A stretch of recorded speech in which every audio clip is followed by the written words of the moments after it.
The circulatory system is made up of the blood vessels and the heart.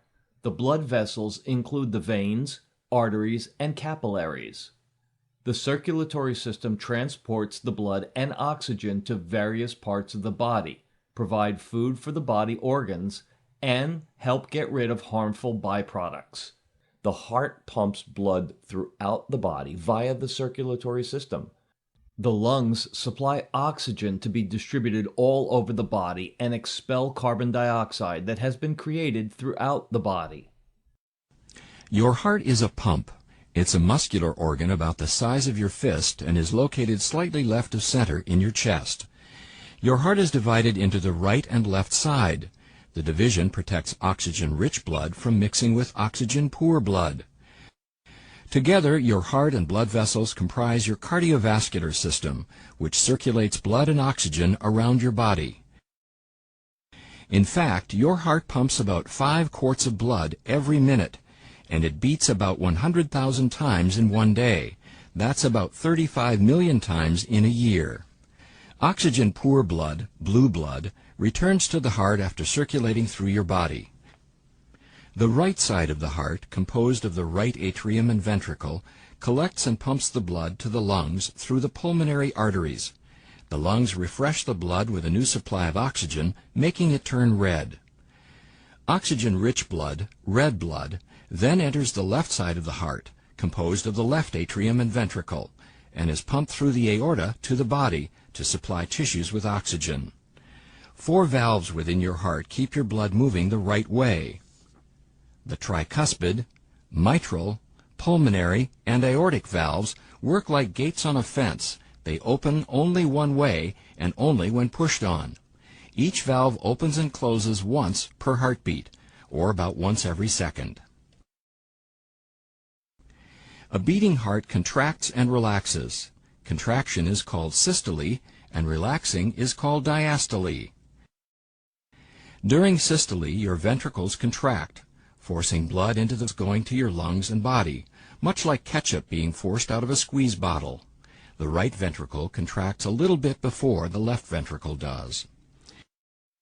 Your ventricles then relax during diastole and are filled with blood coming from the upper chambers, the left and right atria. Then the cycle starts over again. Your heart is nourished by blood too. Blood vessels called coronary arteries extend over the surface of your heart and branch into smaller capillaries. Here you can see just the network of blood vessels that feed your heart with oxygen-rich blood. Your heart also has electrical wiring, which keeps it beating. Electrical impulses begin high in the right atrium and travel through specialized pathways to the ventricles, delivering the signal to pump. The conduction system keeps your heart beating in a coordinated and normal rhythm, which in turn keeps blood circulating. The continuous exchange of oxygen-rich blood with oxygen-poor blood is what keeps you alive.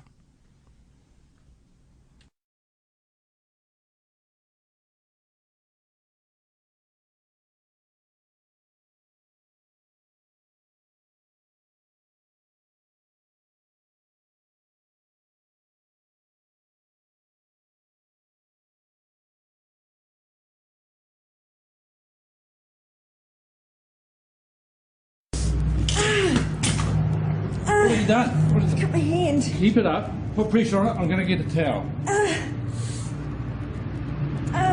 Open it up. Put the pressure on it. Now I want you to sit down. Keep it up high. I'm going to go and call an ambulance. Ow.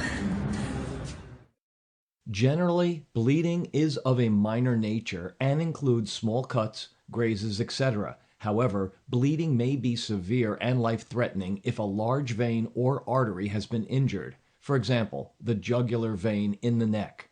Some wounds are associated with other injuries beneath the skin. For example, an organ injured by a stabbing or a skin pierced by the bone. The blood vessels are the part of the circulatory system that transport blood throughout the body. There are 3 major types of blood vessels. Arteries are blood vessels that carry blood away from the heart.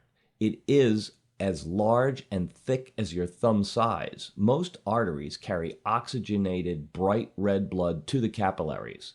The capillaries are very thin and fragile and are part of the microcirculation system.